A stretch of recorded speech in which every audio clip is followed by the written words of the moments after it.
Good evening everyone, how are you all. कैसे हैं आप सब। आई होप सब बहुत अच्छे होंगे।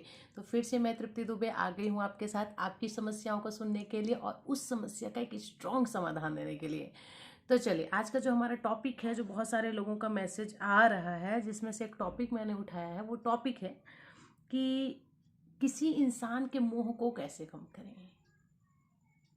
किसी कोई इंसान है जिसे आप बहुत ज़्यादा प्यार करते हो, लेकिन वो इंसान आपको छोड़ करके जा रहा है या आपसे दूरी बना रहा है और आप हो कि उसकी मोह को कम नहीं कर पा रहे हो। तो किसी इंसान के मोह को कैसे कम करें और उससे दूरी कैसे बनाएं, हमारा आज का ये टॉपिक है। तो सबसे पहली बात बच्चे, कि अगर आप किसी से दूरी बनाना चाहते हो या उसका मोह को कम करना चाहते हो, इसका सीधा सीधा मतलब ये निकल करके आता है कि कोई एक स्ट्रॉन्ग रीज़न होगा जिसकी वजह से इतना अटैचमेंट होने के बाद भी आप उससे दूर होना चाह रहे हो।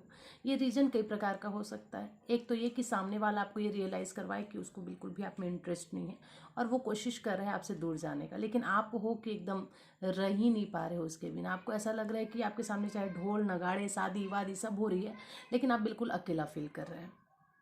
आपको पता है कि उसको, सामने वाले को मेरे ऊपर इंटरेस्ट नहीं है, लेकिन फिर भी आप उसके कॉल मैसेजेस का इंतजार कर रहे हो कि वो मुझे कॉल कर ले एक बार, कि एक बार वो मुझे मैसेज करे। चाहे उसने कितनी भी बड़ी गलती की हो, चाहे वो आपसे इतना रूडली बात किया हो, चाहे वो कुछ भी किया हो, आपको पता है कि वो बिल्कुल इंटरेस्ट नहीं रख रहा है, उसको कोई फ़र्क नहीं पड़ रहा है आप उसके लाइफ में हो नहीं हो, बात कर रहे हो नहीं कर रहे हो, आप सब जानते हो।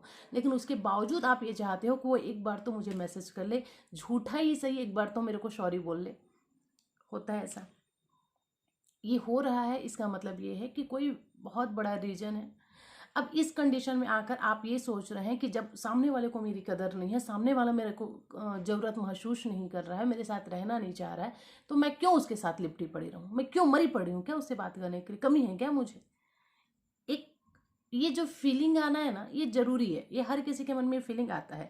तो जिस टाइम पर आप गुस्से में रहते हैं ना, उस टाइम पर आप ये बोल देते हो कि ठीक है, जब उसको मेरी ज़रूरत नहीं है, मुझसे बात करने में कोई फ़र्क नहीं पड़ता है, मैं बात करूँ ना करूँ कोई फ़र्क नहीं पड़ता, मुझे भी कोई फ़र्क नहीं पड़ता है। ये आप तब बोलेंगे बच्चे जब आप गुस्से में रहते हैं। लेकिन जैसे ही गुस्सा ख़त्म होता है तो फिर वही, यार एक बार तो कॉल कर लेता, यार एक बार तो मैसेज कर लेता, बार बार मोबाइल चेक कर रहे हो, मैसेज आया क्या, किसी का भी कॉल है तो बार बार उसको मैनिफेस्ट कर रहे हो। ये सबके साथ होता है। अगर आप मेरा ये वीडियो देख रहे हैं, मतलब आपके साथ ये चीज़ें होती हैं, ठीक है, तभी आप ये मेरा वीडियो देख रहे हैं और मेरा वीडियो आप तक पहुंचा है। इसका मतलब भी ये है कि डेस्टिनी चाहती थी कि मेरा वीडियो आप तक पहुंचे और आप इस चीज़ को देखें और आपको ये चीज़ पता चले।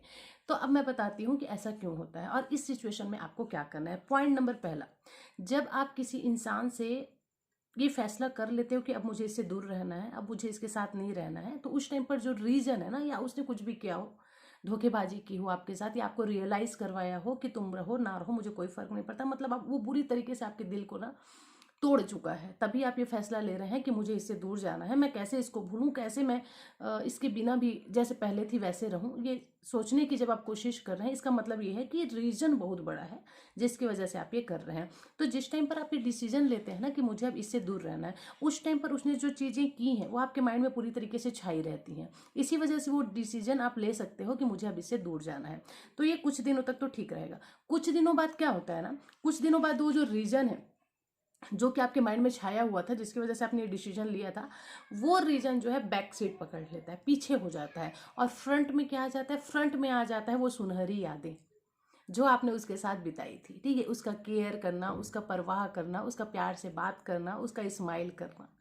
ठीक है, एक लवेबल पर्सन था, इतना अच्छा था, मेरे लिए ये किया, मेरे लिए वो किया, मेरे साथ ऐसा किया, मेरा तब साथ दिया जब कोई नहीं दिया, बहुत सारी चीज़ें। ये सारी चीज़ें फ्रंट में आ जाती हैं और जो रीज़न था जिसकी वजह से आप ये डिसीजन लिए कि मुझे अब इससे दूर रहना है, वो चला जाता है पीछे। पहला काम आपको यही करना है कि जब भी ये ख्याल, अच्छी यादें उसकी आपके सामने में आए, आपके माइंड में आए, ठीक है, उस टाइम पर आपको वो रीज़न को पकड़ कर सामने लाना है। पीछे मत जा, तो सामने आ। ठीक है, मैं, ठीक है, ये सब उसने किया वो भी ठीक है, लेकिन मैं उससे दूर होना क्यों चाह रही हूँ, क्योंकि जो अच्छी यादें वो तो शुरू की यादें हैं।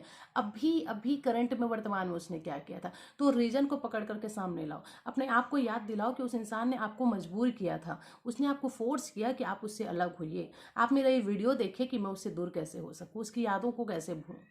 उस रीजन को पकड़ करके बार बार सामने लो। जितनी बार उसकी अच्छी यादें आती है कि हाँ वो कैसे आपके साथ आपको घुमाने ले जाया करता था, आपके साथ क्या किया करता था, आपके साथ प्यार से बात किया करता था, आपको गुपचुप खिलाया दे ले जाया करता था, आपसे लड़ाई किया करता था, जैसे ही ये चीज़ें आपकी माइंड में आनी चालू हुई, तुरंत वो रीजन को पकड़ करके सामने लाओ। लेकिन उसने ऐसा भी तो किया था ना मेरे साथ। मैं उसको फ़ोन कर रही थी, वो रिप्लाई नहीं कर रहा था, मैसेज कर रही थी, रिप्लाई नहीं कर रहा था, बात करूँ ना करूँ उसको फ़र्क नहीं पड़ा, रूडली बात किया था मेरे से। ये रीजन को भी तो सामने लाओ ना आप। तो जैसे ही ये बातें आती हैं, उस रीजन को पकड़ करके आपको अपने सामने लाना है। सबसे पहला काम यही करना है कि जैसे ही अच्छी यादें उसके सामने आए, आप उस रीजन को पकड़ करके सामने लाइए, अपने आप को याद दिलाइए कि वो कौन सा रीजन था जिसकी वजह से आपने ये फैसला लिया कि अब आपको उससे दूर रहना है। पहला काम आपका ये करना है, ठीक। दूसरा काम आपको ये करना है कि अपने आप को बिजी रखिए। बिजी रखिए का मतलब क्या है कि उस इंसान को छोड़ करके जो दूसरी प्रायोरिटी है आपकी, वो आपका लाइफ हो सकता है, वो आपका कैरियर हो सकता है, वो आपका काम हो सकता है, वो आपका घर परिवार हो सकता है, जो भी है आपकी हॉबीज़, जिस चीज़ में भी आपकी हॉबीज़ है। मान लो आप रील्स प्रेमी हैं, रील्स वगैरह बनाना आपको अच्छा लगता है, आप रील्स वगैरह बनाइए। आपको पेंटिंग करना अच्छा लगता है, आप पेंटिंग कीजिए। पढ़ाई लिखाई करना अच्छा लगता है, पढ़ाई लिखाई कीजिए। अगर आप कोई जॉब में है तो अपने जॉब में पूरी तरीके से घुस जाओ उसमें, ठीक है। अगर आपको 8 घंटे काम करना है, आप 10 घंटे काम करो। मतलब आपके दिमाग को खाली ही मत रहने दो, ठीक है। आपके दिमाग में दिन भर काम चलते रहना चाहिए। अपने आप को एकदम बिजी रखो, एकदम बिजी, इतना ज़्यादा बिजी कि उस इंसान के बारे में सोचने के लिए आपके पास समय ना हो, ठीक है। दिन भर में थकने के बाद जब आपके पास समय होगा आराम करने का, वो रहेगा रात का टाइम। पर दिन भर आप थक चुके होंगे, ऑटोमेटिक आपकी नींद पड़ जाएगी, आपको याद ही नहीं आएगा। ये काम आपको करना है। पहला तो वो रीज़न आपको अपने फ्रंट में लाना है जिसकी वजह से आपने उससे अलग होने का फैसला लिया था। दूसरा, आपको बहुत ज़्यादा व्यस्त रहना है अपने काम पर, अपने करियर पर। इतना ज़्यादा टाइम लगा दीजिए आप कि उस आदमी के बारे में सोचें। देखो, वो इंसान को आप भूल जाएंगे, 101% गारंटी है कि उसको आप भूलेंगे ही भूलेंगे। थोड़ा सा समय लगेगा लेकिन आप भूलेंगे ही भूलेंगे। मैं जो बता रही हूँ वो शुरुआती दौर के लिए है कि जब आपने सोचा है कि मुझे उससे दूर रहना, उस टाइम पर जो सिचुएशन आप फेस करेंगे उससे आप कैसे अलग हो सकते हैं, उसको आप कैसे फेस ना करें, उससे आप कैसे बच सकते हैं। क्योंकि ये समय जो होता है ना बच्चे, बहुत बेकार समय होता है, ठीक है। कुछ लोग रहते हैं एजुकेशन की कमी की वजह से, कम शिक्षित होने की वजह से, या फिर माहौल की वजह से कुछ निगेटिव काम करने लग जाते हैं। जैसे कि वो मुझे छोड़ दी तो मैं अपना हाथ का नस काट लूंगा, मैं फांसी लटक जाऊंगा, मैं मर जाऊंगा। इवन कर भी लेते हैं ये सारी चीज़ें। नहीं करनी है भाई। जिंदगी गॉड गिफ्टेड है, ठीक है, भगवान ने हमको दिया है, एक इंसान के लिए नहीं दिया है। तो यही चीज़ आपको समझना है कि मेरी लाइफ में मैं ज़्यादा इंपॉर्टेंट रखती हूँ। मेरे लाइफ में मेरे से ज़्यादा कोई और इंपॉर्टेंट नहीं रखता है। वो ऑक्सीजन नहीं था कि वो नहीं रहेगा तो मैं मर जाऊंगी। आ रहा है समझ में? इस चीज़ को आप समझो। अपने माइंड को आपको विश्वास दिलाना पड़ेगा कि जो मेरी लाइफ है वो मेरी है, वो किसी और की लाइफ नहीं है। मेरी लाइफ की प्राथमिकता पहले मैं हूँ। देखो, लोग क्या है, आते रहेंगे जाते रहेंगे, आते रहेंगे जाते रहेंगे। जिंदगी है, जिंदगी का नियम है ये। एक आता है तो दूसरा जाता है, एक आता है तो दूसरा जाता है। आने कहने का मतलब ये है, आप अपना जीवन को भी देख लो ना। एक इंसान की मृत्यु होती है तभी तो दूसरा बंदा जन्म लेगा। अब सबके सब इस दुनिया में रहोगे तो ये दुनिया कैसे चलेगा फिर? एक को जाना है तभी दूसरा आ सकता है, ये जीवन का नियम है। और यही चीज़ आपको समझना पड़ेगा। हाँ, ये होता है कि किसी के साथ रहने से उसकी हमको आदत लग जाती है, उसकी लत लग जाती है, एक अटैचमेंट हो जाता है। जैसे फॉर एग्जांपल, जिस टाइम पर हम स्कूल में रहते हैं ना, स्कूल में मान लीजिए KG 1 से लेकर के 12th तक हमने एक स्कूल में पढ़ाई की है, तो उस स्कूल के साथ एक अलग ही अटैचमेंट हमारा बन जाता है। उस स्कूल के स्टूडेंट्स के साथ, हमारे फ्रेंड सर्कल में हमारा एक अलग ही अटैचमेंट हो जाता है। जब 12th में विदाई पार्टी होती है तभी तो बच्चे रो पड़ते हैं ना। इसका रीजन क्या है? क्योंकि बचपन में आप लोगों ने साथ में खेला है, कूदा है, स्कूल गए हो, मिले हो, सब चीज किए हो। एक अटैचमेंट उस स्कूल के साथ ही हमारा बन जाता है ना। अब 12वीं के बाद ऐसा है कि अब कोई फिक्स नहीं है। कोई कहीं और जा रहा है कॉलेज करने के लिए, कोई और कहीं जा रहा है, कोई इंजीनियरिंग करने जा रहा है, कोई डॉक्टरी, कोई नर्सरी, ठीक है, कुछ भी करने के लिए जा रहा है। एक अटैचमेंट हमारा बन जाता है। बहुत ज़्यादा दर्द होता है, बहुत ज़्यादा फीलिंग होती है, लेकिन हम इस चीज़ को एक्सेप्ट करते हैं ना। क्यों? क्योंकि हमको अपना आगे कैरियर बनाना है। बस वही चीज़ है। अगर मान लीजिए किसी की मृत्यु हो जाती है, हमको बहुत दर्द होता है, बहुत ज़्यादा तकलीफ होता है, बहुत हम बर्दाश्त तो नहीं कर पाते हैं। मन में लगता है कि मैं ऐसा क्या कर लूँ कि जो मरा हुआ इंसान है वो एक बार तो मेरे सामने में आ जाए। मैं ऐसा क्या कर लूँ? बहुत दिमाग में चलता है, बुद्धि बहुत टाइप की चलती रहती है, मैं क्या करूँ। लेकिन ये हो पाता है क्या? जो मर चुका है इंसान, उसको आप दोबारा कभी देख पाते हैं क्या? उससे कभी आप मिल पाते हैं क्या? नहीं मिल पाते हैं ना। तो बस यही चीज़ आपको समझनी है। ज़्यादा ही हो जा रहा है, उस इंसान को भूलना बहुत ही ज़्यादा जरूरी हो गया, उसको अपनी ज़िंदगी से निकालना बहुत ही ज़्यादा जरूरी हो गया आपके लिए। आप घुटन महसूस कर रहे हैं अपनी ज़िंदगी में, तो फिर आप एक काम करो, उस इंसान को मरा हुआ घोषित कर दो। मतलब अपने मन को ये बात का विश्वास दिला दो कि ये इंसान मर गया है, इस दुनिया में ही नहीं है ये इंसान। अभी इंसान जब इस दुनिया में ही नहीं है, जब मर ही गया, तो मैं उससे बात कैसे करूं? मैं उसके कॉल और मैसेज का इंतजार ही क्यों करूं? वो है ही नहीं मेरी दुनिया में यार, मेरी जिंदगी में ही नहीं है वो इंसान। और ये आपको करना पड़ेगा। इसका रीज़न ये है कि आपके लिए आपकी लाइफ बहुत ज़्यादा ज़रूरी है। आप उस इंसान की वजह से ऐसे निगेटिवनेस के शिकार हो रहे हैं जिसके जहाँ पर जा करके आपका माइंड आउट ऑफ कंट्रोल हो चुका है। आप कुछ भी कर सकते हैं।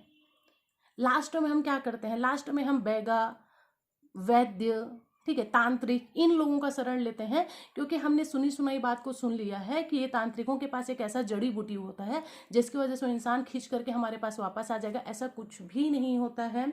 इन सब चीज़ों से आप दूर रहिए। आपको बस एक चीज़ समझना है कि अगर वो इंसान मेरे से दूर हो गया, इसका मतलब ये है कि उसको मुझ में कोई भी इंटरेस्ट नहीं है। वो इंसान चाहता था मुझसे दूर होना, इस वजह से वो दूर हो गया। अगर भले ही उसकी कोई मजबूरी भी रही होगी तो ठीक है, मैं उसकी मजबूरी का सम्मान करती हूँ, मैं उसके बीच में नहीं आऊँगी। उसको जाना था, वो चला गया। मेरी लाइफ में अगर किसी को आना होगा तो उससे भी बेटर आएगा, क्योंकि जो होता है बच्चे अच्छे के लिए होता है। ठीक है। तीसरा काम आपको क्या करना है, उस इंसान को माफ़ कर देना है। थोड़ा सा सुनने में अटपटा लग रहा है, लेकिन आपको माफ़ करना है उस इंसान को, क्योंकि जब तक आप अपने माइंड में एक मलाल लेकर के बैठे रहेंगे कि इसकी इतनी हिम्मत कि इसने मेरे साथ ऐसा किया, मैंने उसके लिए इतना कुछ किया, इतना कुछ किया, लेकिन उसने मेरे साथ ऐसा कर दिया, ये मलाल आप अपने दिमाग में भर करके रखे हुए हो। और ये दिमाग आप अपने माइंड में भर करके रखने के बाद आप कोशिश कर रहे हो कि आप उससे दूर हो जाएं, उसकी यादों से दूर हो जाएं। नहीं हो सकता। सबसे पहले आपको उसको माफ़ करना होगा, उसके लिए नहीं, अपने आप के लिए उसको माफ़ करना होगा कि ठीक है, उसने जो किया बहुत अच्छी बात है, उसको अच्छा लगा तो उसने किया, ये जरूरी होगा उसके लिए करना, इसलिए उसने किया। उसके लिए माफ़ नहीं कर रहे हो आप, उसको अपने आप के लिए माफ़ कर रहे हो। जैसे ही आपके मन में इस चीज़ को एक्सेप्ट कर लिया ना आप कि मैंने उसको माफ़ कर दिया, उसको जो ठीक लगा वो किया, ठीक है, वो अपनी लाइफ में खुश रहे, मैं अपनी लाइफ में खुश रहती हूँ, उसके लिए भी बहुत सारे ऑप्शंस आएंगे ज़िंदगी में, मेरे लिए भी बहुत सारे ऑप्शंस आएंगे। जैसे ही आप अपने मन में इस चीज़ को एक्सेप्ट कर लेते हैं ना, उसके बाद आप एकदम हीलिंग महसूस करेंगे, आप एकदम अच्छा महसूस करेंगे। आप देखिएगा, जब आप अपने माइंड में, जब तक आप अपने माइंड को ये विश्वास नहीं दिलाओगे कि मैंने उसको माफ़ कर दिया, अब उस रास्ते में जाना ही नहीं है मेरे को, अब मुझे अपनी ज़िंदगी के लिए कोई नया रास्ता ढूंढना है, दूसरी तरफ है मेरा रास्ता, उसका रास्ता इधर है, मेरा रास्ता उधर है, और शायद हमारा सफ़र बस यहीं तक का था। ठीक है, वो मेरी ज़िंदगी का एक पहलू था जिसको मेरी लाइफ में आना था, वो आ गया और आकर के चला गया। अब मुझे उससे कोई मतलब नहीं, अब उससे बेटर कोई लिखा है मेरी लाइफ में, तभी वो मेरी ज़िंदगी से जा रहा है। इस चीज़ को आप एक्सेप्ट करिए, उसको माफ़ कर दीजिए। ठीक है, और उसको माफ़ करने के बाद अब अपनी ज़िंदगी में आप आगे बढ़िए। माफ़ जैसे ही आप उसको करेंगे तब ये बहुत आसान हो जाएगा आपके लिए उसको भूलना। चौथा और बहुत ज़रूरी चीज़ ये कि अगर मान लीजिए वो कोई कांड ऐसा कर रहा है जिसके बारे में आपको पता चल रहा है कि ये मेरे साथ इंटरेस्टेड नहीं है बिल्कुल भी रहने में, ये ज़बरदस्ती मेरे साथ हूँ हाँ, जैसे आप उसको मैसेज कर रहे हो, कॉल कर रहे हो, या उससे आप बात भी कर रहे हो घंटों घंटों, आप एक पूरा रामायण कथा सुना दे और रिप्लाई में क्या आया, ओके ओके, मतलब आपको समझ तो आ जाएगा ना कि आदमी कितना इंटरेस्ट ले रहा है आपकी बात को सुनने के लिए। तो उस सिचुएशन में आपको क्या करना है बच्चे, आप इतने बेवकूफ़ नहीं हैं, आपके पास एक सेंस है, आपको समझ आ सकता है कि कौन इंसान मेरे से इंटरेस्ट लेकर के बात करे, किसको बिल्कुल भी इंटरेस्ट नहीं है, और कोई इंसान बात करे तो क्यों कर रहा है। इतना हमारे अंदर सेंस होता है कि हम इस चीज़ को समझ सकते हैं। जैसे ही आपको ये चीज़ें समझ आने लगी कि वो मुझसे बात करने में बिल्कुल भी इंटरेस्ट नहीं है, मैं कॉल कर रही हूँ तो बात कर रहे हैं, मैं मैसेज कर रही हूँ तो रिप्लाई कर, अपने से वो कुछ नहीं कर रहा है, आपको ये समझ आ गई, तो आपको बस वहीं पर से अपना काम करना चालू कर देना है बच्चे। किसी भी इंसान से एकदम से आप दूर होने की कोशिश करेंगे, पॉसिबल ही नहीं है ना, नहीं हो पाएगा, बहुत दर्द होगा, बहुत तकलीफ होगी। तो आप इसको क्या करो ना, धीरे धीरे धीरे धीरे उस इंसान से दूरियां बनाना चालू कीजिए, जिसको पहले ही पता चल जाता है। उससे आप मैसेज में कोशिश करो कि आप कम से कम उससे बात करो, कम से कम उसके लिए अवेलेबल रहो। ये नहीं कि एकदम एक मैसेज आया आप बदले में 10 मैसेज करो लगातार लगातार लगातार लगातार, और वो फिर अपने मूड के हिसाब से आपको रिप्लाई करें, नहीं। आप कम से कम जितना हो सके उससे बात कीजिए, उसके लिए कम से कम अवेलेबल रहिए। कोशिश कीजिए कि आप एक दिन बिना उससे बात के गुजार सको। नहीं छो पा रहे तो उससे बात कर लो ना, कोई दिक्कत नहीं है, क्योंकि आप अभी कोशिश करो धीरे धीरे धीरे धीरे, तब एक समय आएगा जब आपको फ़र्क नहीं पड़ेगा उसके रहने ना रहने से। हाँ, बहुत पेन होगा, अगर आप इस सिचुएशन में पहुंच चुके हैं, बहुत दर्द होती है, बहुत तकलीफ होता है, बहुत पेन होता है, आई नो। ठीक है, मैं इस चीज़ को फील कर सकती हूँ, क्योंकि मैं आपको फील कर सकती हूँ, एक मनुष्य को मैं फील कर सकती हूँ कि जब वो इस स्टेज पर पहुँचता है जहाँ पर वो आत्महत्या करने के कगार पे पहुँच जाता है, मतलब उसको कितना पीड़ा, कितना दर्द हो रहा होगा, ये चीज़ को मैं समझ सकती हूँ। ठीक है, दर्द होगा, जब कोई इंसान मर जाता है तो उसको याद करके भी बहुत दर्द होता है ना, होता है ना, लेकिन हम उसको वापस नहीं ला सकते हैं। तो बस यही चीज़ आपको फील करना है, आप धीरे धीरे उससे दूरी बनाइए। तो ये चारों काम आपको करना है। सबसे पहली बात तो जैसे उसकी अच्छी यादें आपके सामने आए, आपका मन होगा मैं फिर से वापस चला जाता हूँ, जो हो उसको हटाओ यार, छोड़ देते हैं, काश वो मेरे को फ़ोन कर ले, मैं फिर से उसके पास वापस चली जाऊँ। ये फीलिंग एकदम ऑब्वियस ये सबके माइंड में आएगा, लेकिन जैसे ये फीलिंग आपके माइंड में आती है, आपका पहला काम क्या है, आपको रीजन को याद करना है जिसकी वजह से आपने डिसीजन लिया, आपने डिसाइड किया कि आपको उस इंसान से दूर क्यों जाना है। कोई तो रीज़न था, उसका बिहेवियर था, उसके मुंह से निकला हुआ कोई ऐसा शब्द था जो आपके दिल में चुभ गया, जिसकी वजह से आपको ऐसा लगा। आपने इतना कुछ किया, उसको कोई कदर नहीं है, उसको ठीक है, उसको कोई वैल्यू नहीं है कि आपने कुछ किया भी है। समय है बच्चे, सबका कर्म का हिसाब यही होगा। अगर आपने किसी के लिए निस्वार्थ भाव से कुछ किया है लेकिन वो उसकी कदर नहीं कर रहा है, ठीक है, वो आपको इग्नोर मार रहा है, आपने जो उसके लिए कांड किए, जो कर्म किया, आपने उसके लिए जो अपना समय बिताया, उसका वो कोई वैल्यू नहीं कर रहा है, तो ये समय ही है। चक्र चलेगा दोबारा, ठीक है, चक्र चलेगा ही चलेगा, और उसने जो आपके साथ बिहेव किया है उसका फल उसको 101% मिलेगा। उसको आपकी कदर होगी, आएगा भी वापस, माफ़ी मांगने के लिए भी आएगा। लेकिन ये समय ईश्वर पर छोड़ देते हैं ना, उसको जब फल मिलना रहेगा तब मिलेगा। अभी फिलहाल हम अपनी बात करते हैं। तो हमारे लिए ये खुशी की बात है कि मान लो इस इंसान को अभी छोड़कर जाना है, आपने डिसाइड कर लिया, कुछ समय बाद अगर आप इस गलत फहमी में और जीते और कुछ समय बाद उसके साथ और अटैचमेंट ज़्यादा हो जाता, तब वो इंसान आपको छोड़ के जाता, तब आप कैसे करते।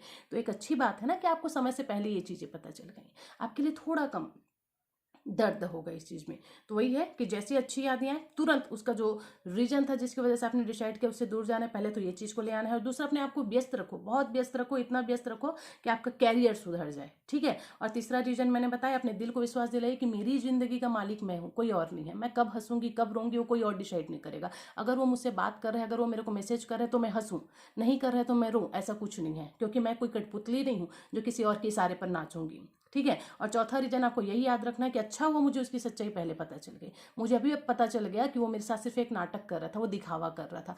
थोड़ा टाइम बाद और पता चलता तो मैं क्या ही नहीं करती। हो सकता है मेरी लाइफ में उससे भी बेटर लिखा होगा, और मिल जाएगा जब मिलना रहेगा। तो डेस्टिनी है, उसने जो मेरे साथ गलत किया उसको फल मिलेगा ही मिलेगा। मैं उसको माफ़ कर देती हूँ। अपनी ज़िंदगी में कहीं जाए, कुछ करे, किसी से मिले, शादी करे मत करे, मर जाए, मेरे को कोई मतलब नहीं है उससे। बस अपने मन को इतना विश्वास दिलाइए, फिर आप देखेंगे कि धीरे धीरे धीरे धीरे भूल तो जाओगे ही जाओगे, लेकिन ये जो दर्द है ना वो थोड़ा सा कम हो जाएगा। तो अगर आपको वीडियो समझ आता है तो लाइक ज़रूर से करेंगे, पहली बार मेरे चैनल पर विजिट करें तो सब्सक्राइब जरूर से करेंगे, ताकि जब भी मैं इस टाइप की और वीडियो डालूँ आप तक नोटिफिकेशन पहुंच सके। और दूसरी बात, कोई भी इंसान मान लीजिए लाइफ के इस स्टेज पर पहुंचे हो कि आपको समझ नहीं आ रहा है कि मुझे क्या करना है, चाहे फिर वो समस्या कोई भी हो, आप बिल्कुल कमेंट में मुझे मेंशन करें आपकी समस्या का, मैं उसका समाधान बताऊंगी। कभी भी निगेटिवनेस में जाकर के कोई गलत काम आपको नहीं करना है। जीवन गॉड का गिफ्ट है बच्चे, उसकी कदर कीजिए। किसी एक इंसान के लिए उसको बर्बाद करने की कोशिश तो दूर की बात है, सोचिए भी मत कि अगर तुम नहीं हो तो मैं अपनी लाइफ बर्बाद कर दूंगा, बिल्कुल नहीं। कोई नहीं है बात करने वाला, मुझको आप मैसेज करें, मैं आपकी समस्याओं का समाधान बताऊंगी। इस गिफ्ट का कदर कीजिए, ठीक है। आपके लिए आप जरूरी हो, आपसे ज़्यादा कोई भी जरूरी नहीं हो सकता है। क्लियर? तो अगर वीडियो समझ आता है तो सब्सक्राइब, लाइक एंड कॉमेंट। मिलते हैं फिर नेक्स्ट वीडियो में, तब तक के लिए thank you so much. Comment में मुझे बताइए कि आपको नेक्स्ट कौन सी समस्या पर वीडियो चाहिए, बिना शर्माए, ठीक है। मैं बिल्कुल उस पर वीडियो लाऊंगी, लाइव आने की कोशिश करती हूँ ताकि लाइव में आप लोगों से बात हो सके, ठीक है। संडे का दिन देखते हैं, अगर लाइव आते बने तो। तब तक के लिए थैंक यू, गुड नाइट।